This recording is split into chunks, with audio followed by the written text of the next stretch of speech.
Hello, everyone. Thank you for listening in to the virtual conference at PETS and my talk, dPHI, an improved high-speed network layer anonymity protocol.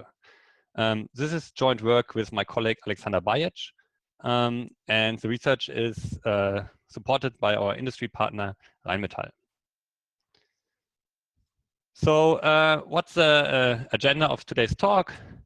At first, I'm trying to motivate you why you should be interested in lightweight anonymous routing, and a short introduction what that is. Then I'm going to talk about the dPHI protocol, which is a protocol we are basing our work on.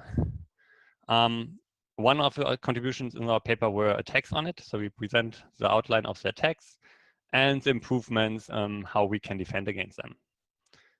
At the end of the talk, I'm going to talk about a little bit about anonymity analysis, how can you do that, and the challenges involved, which might also be interesting for other researchers, not necessarily working on lightweight anonymity, but on other anonymous routing protocols. So why should we use anonymous routing? I think in this community, I don't really have to go into too much detail. The metadata, who communicates with whom, is extremely valuable information. That's what many people are after in the first place. Our current internet infrastructure and other network infrastructure essentially doesn't hide that information at all. So it's easy to collect, to find out who is communicating with whom, if you somehow can eavesdrop on the communication or infiltrate routing infrastructure.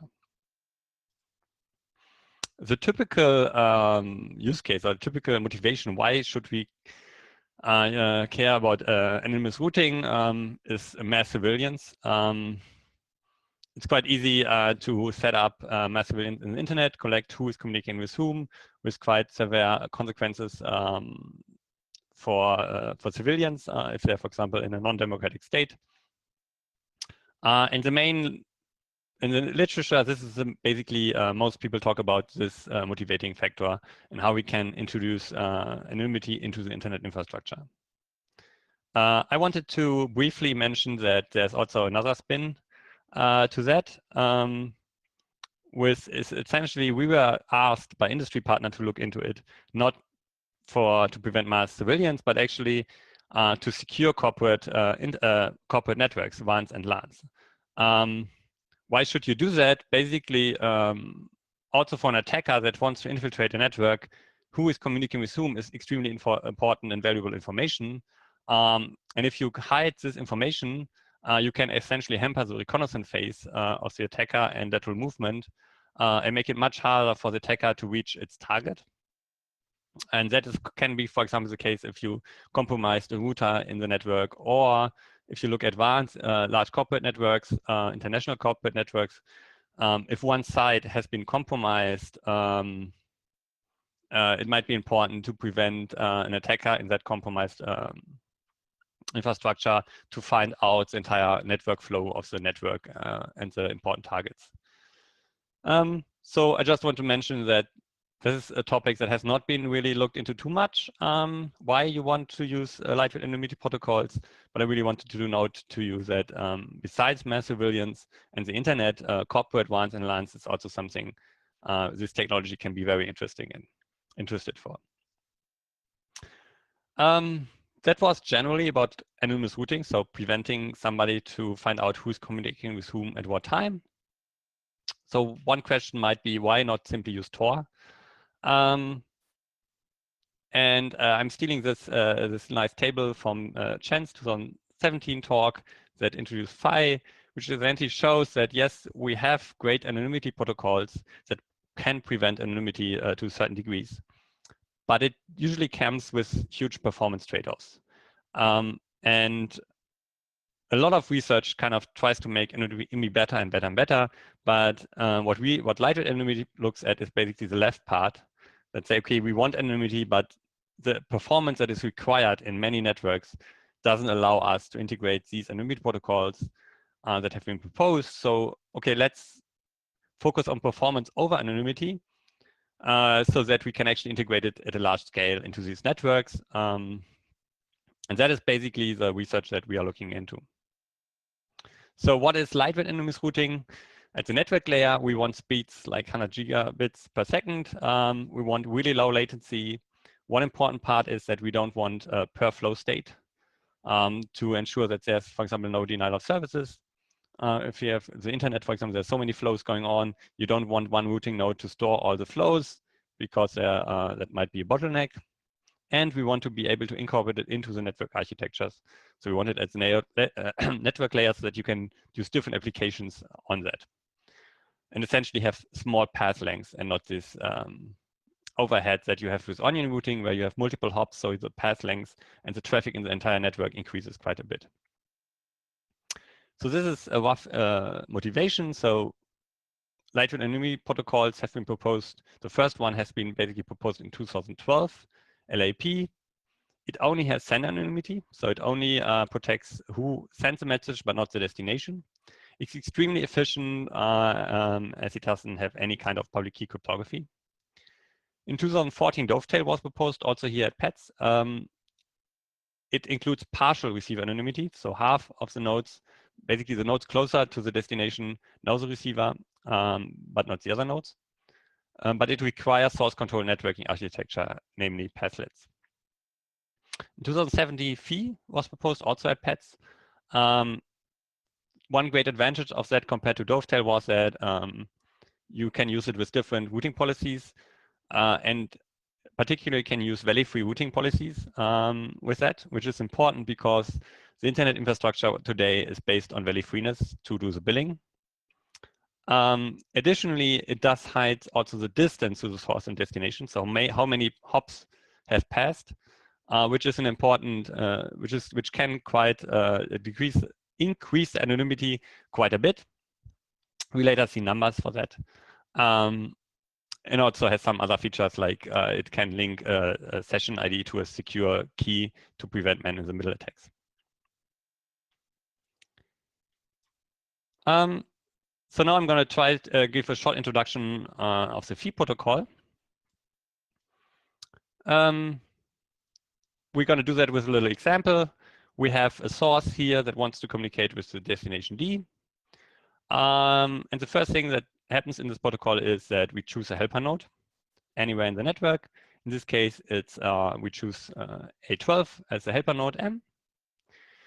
And now we send, as sends M a message with the destination D encrypted in the payload so that nobody learns the real destination, but M. And important is that all paths on the nodes, so these are the nodes that pass the message to M, stores the routing information, which, so the ingress, for example, A4 stores the ingress A8, the message came from A8, and I forwarded it to A8. Sorry, the message came from A1, and I have to forward it to A8, and stores that in routing information, encrypts this routing information, and stores this in a routing segment. So that later on, if it receives the same header, it can decrypt this information and knows how to process this this message without having to store anything themselves, because everything is stored in the header. So the message has reached M, so it needs to reach D, right? So what happens, M could send it directly to D, but then we might violate like this value-freeness. The resulting path might be longer than necessary. So the first step is M decrypts, of course, the destination. And then it starts something called the backtracking phase. To do that, it sends the message back to the previous node, which is A9. And A9 essentially looks into, should I send the message to D? Or is it according to routing policy, preferable to send it back to A8? It's the ingress, right? The message came from A8, so it knows it came from A8. It doesn't know the other nodes, but it knows A8. For example, it could look at what is the shortest route from A8 to D? What is the shortest route from A9 to D? What is longer, so to decide how to route it. Let's say in this case, A8 made thinks that the message is sent to A8. A8 now, again, should I become the midway node? So the message that now ends the backtracking and forwards it to destination D. And we can see kind of, it does make sense for node A8 to forward it instead of sending it back. So A8 decides to become the midway node and sends now the message to D. Over this path. An important part again is that all of these nodes store the routing information the same way as the nodes that send on the way to the helper node. And the midway node updates its routing information to now, okay, from now on I forward it to A11. So then we have this green path from S to D, and all the necessary routing information is stored in the header, encrypted with the keys of the individual routing nodes, so that nobody that that gets a header knows how is routing done, but each node receiving such a header that is in the routing path can proceed it. So who learns what? We learn essentially the nodes between the source and the midway node learn and don't learn the destination, but the nodes between the midway node and the destination learn the destination. And nobody learns the source besides the entry node. So this is kind of partial receiver anonymity and larger sender anonymity. Okay, that was the rough idea of phi. Now I'm going to briefly outline some attacks. For detailed analysis, please have a look at the paper. One problem is passive distance equal to destination. Routing elements in the routing segment in phi are inserted in a pseudo-random position. So the routing segment is first initialized with random dummy entries, and then at random positions, pseudo-random positions, the routing segments are loaded. And that essentially an attacker that eavesdrops, intercepts a packet, doesn't know how many entries have real routing information and which have dummy routing information, and so it doesn't learn the distance to the sender. However, an attacker can simply store this header, and when the message is returned back the first time, it can look at how many entries have changed, and the number of changed entries is essentially the distance to the destination, or rather the distance to the helper node plus the distance to the destination. We also have several active attacks. The main idea simply is we modify routing segments, routing elements in the routing segment, and observe if messages still reach the communication partner. If it still does, then we have not destroyed important routing information. This way we can kind of find out which elements have dummy information, which don't have dummy element information, and that during transmission we can find out, for example, which the position of the midway node. During the handshake reply, we can find the distance to the source. We have to do some further tricks to ensure that the message only reaches once the source. But essentially, by doing these active attacks, we can find out the distances to the source and the destination. We also have an attack in an extended threat model where the attacker controls clients. The original threat model only assumes an attacker has access to a malicious routing node. But in the internet infrastructure and many other network cases, it's reasonable that the attacker controls several clients, like, for example, proxy server in the internet. And then basically we can use fake backtracking messages with different addresses to this server-controlled clients to drastically decrease the anonymity set size in this advanced threat model. So these are kind of the summary of the attacks. Again, for more details, please have a look at the paper. So we also have some improvements to defend against these attacks. Mainly, we changed how the routing segments are inserted and handled. We now have a circular insertion in the routing segments with a random starting position. We split the routing segment into two parts, one from source to midway node, one from midway node to destination to prevent this passive distance leakage. We also changed the backtracking to go all the way to the source.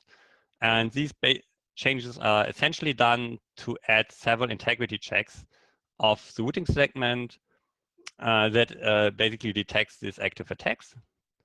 We also have included a way for the source to verify that the correct destination has been used to prevent these malicious client attacks. And we use fresh IVs and authenticated encryption to to ensure that that you can that all encryptions are fresh, which was an issue in the fee protocol. Circle and satchel is an example. So again, we split this routing segment into two parts. Into two parts. We choose a random starting position. So an attacker doesn't know how many segments have been inserted before, but the source essentially that does know how many routing segments roughly should have been added can verify that these nodes have not been added. And the midway node, in this case, it was A8, is kind of in both segments and does the linking between the two. And the midway node knows the destination. So if midway node is malicious, it doesn't really matter that V2, which essentially protects information to the destination, is compromised. But again, please have a look at the paper for the details if you're interested. I just wanted now to roughly quickly mention anonymity set size analysis, because of course we were also asked, okay, give us number, how much do the attacks improve security or anonymity? And the main message I wanted to give here is that extremely hard to fairly compare different protocols because it depends on so much, so many different factors. Particularly the network layout, the routing policy is very important. The location of the attacker is important. And particularly if your protocols that might not have a helper node, how do you compare that fairly? We used a simulation approach to tackle this problem based on MATLAB, where we choose 1,000 random source and destination pairs, generated then a fee path, and then computed for all of these 1,000 examples, the anonymity set size, if an attacker was located of any of these nodes on the path. And I've compared it to different protocols. Important part again, we have the paper, we have the MATLAB code submitted as an artifact to this paper. So if you want to experiment with it, please have a look at it. This might also be interesting for you if you do other research in anonymous routing outside of lightweight anonymous routing. This is an example how the result looks like. I will not go into detail what that actually means. We have different protocols here compared. I just wanted now here take a look at this part. At this part, where essentially the solid line is our improved protocol, the dashed line is the fee protocol, and we can see that our improved protocol increases anonymity set size. So we want it basically, the further it's to the bottom right, the better. But more more important is the locations. These are different locations. The colors are different locations within the path. And that has a more drastic effect on the anonymity set size than whether or not the distance is leaked. So I just wanted to show you that you really have to take into account various factors. And one simple number is not really that meaningful in such an analysis. Here's an example where we choose different routing policies, and it has also drastic influence. We see the yellow one here is if we ignore that, if we allow every valid path to be valid, so we don't have shortest path routing. So a path that is 9 hops is as likely as a path that is 4 hops long. And that, of course, increases anonymity drastically, but it also, of course, is unrealistic in most networks and decreases performance. So again, if you want to analyze it fairly, you really have to look into details. What kind of assumptions do you make? And that's like the simulation can be quite helpful for you also to get a feeling how much, what influences what, how much. So again, take a look at the paper and the code if you want. We also looked at performance. Roughly speaking, performance of fee and dPHI is so similar that basically it's not a big difference. It's very efficient. We also compared it with Hornet, which is a really great efficient protocol with very high security, anonymity, but it's a sender, a source has a routing policy based on the source. So the source does the routing, which is not applicable into many networks, but it's essentially still a great paper. Code is available also for this analyst, so have a look at it. So that's all I really wanted to say. There are several open questions. We haven't really solved the problem, but I hope I kind of have motivated you that this is a very interesting topic, not just to prevent mass surveillance, but it's also applicable to large corporate networks. Yeah, if you're interested, please have a look at the paper. It's an interesting topic. A lot of research, still research question open. So with that, I close. If you have any question, you can reach me via email. Thank you very much for your attention and have a nice day.